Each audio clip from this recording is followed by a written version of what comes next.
पुणेगाव इथं महिलेला बेदम मारहाण प्रकरणी आरोपीवर गुन्हा दाखल करून अटक करा. वंचित बहुजन आघाडीचे युवा जिल्हाध्यक्ष विजय लहाने यांची मागणी. गुन्हा दाखल झाल्याशिवाय शांत बसणार नाही. विजय लहाने. वंचित बहुजन आघाडी पारधी समाजाच्या पाठीशी. विजय लहाने.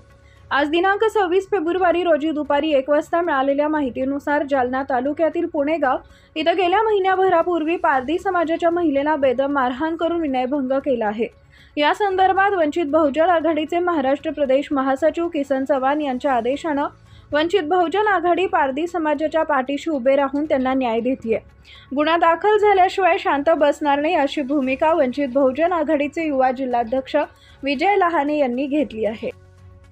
जालना तालुक्यातील पुणेगाव इथे गेल्या अनेक दिवसापासून गुन्हा दाखल होत नाहीये.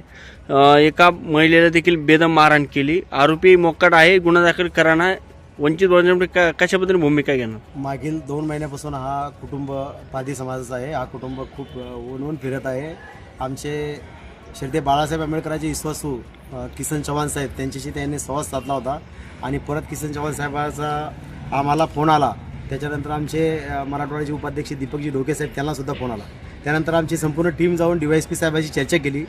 आम्ही वारंवार त्याचा पाठपुरावा केलेला आहे, पण अद्यापही पोलिसांना टाळाटाळ केलेली आहे. तालुका पोलीस स्टेशनने त्यांचा अद्याप त्याला न्याय मिळाला नाही. ते गुन्हा दाखल झाला नाही आणि ह्या लोकांना आतापर्यंत ते संरक्षण मिळालं नाही. कारण की तिथं ह्या लोक आता भीतीचं वातावरण आहे लोकांना. तिथं ते लोक कधी येऊन आता एवढी मोठी त्या दिवशी तुम्ही बघितला तर व्हिडिओ व्हायरल झाला होता. ह्या महिलेला त्या ठिकाणी छेडछाड केली. ह्या महिलेचा इनभंगसुद्धा केला. गंभीर स्वरूपाचा गुन्हा दाखल करून त्या आरोपीला आतापर्यंत त्याच्यावर कडक शासन करायला पाहिजे होतं, पण अद्यापही इथल्या तालुका पोलीस स्टेशनच्या पोलिसांनी केलं नाही. त्या घटनेचा आम्ही या ठिकाणी वंचित बहुजन आघाडीच्या वतीने निषेध करतो आणि आता आम्ही संपूर्ण वंचित बहुजन आघाडीची संपूर्ण टीम या महिलेच्या पारधी कुटुंबाच्या पाठीमागं खंबीरपणे उभे आहे. कारण की आम्हाला आमच्या प्रदेश उपाध्यक्ष आणि सचिव महाराष्ट्राचे किसन चव्हाण साहेब त्यांनी आम्हाला कॉल करून हे सांगितलेलं आहे की या महिलेला पारधी समाजाच्या कुटुंबाला तुम्ही त्यांना सहकार्य करा, त्यांच्यासोबत पोलीस स्टेशनला जा.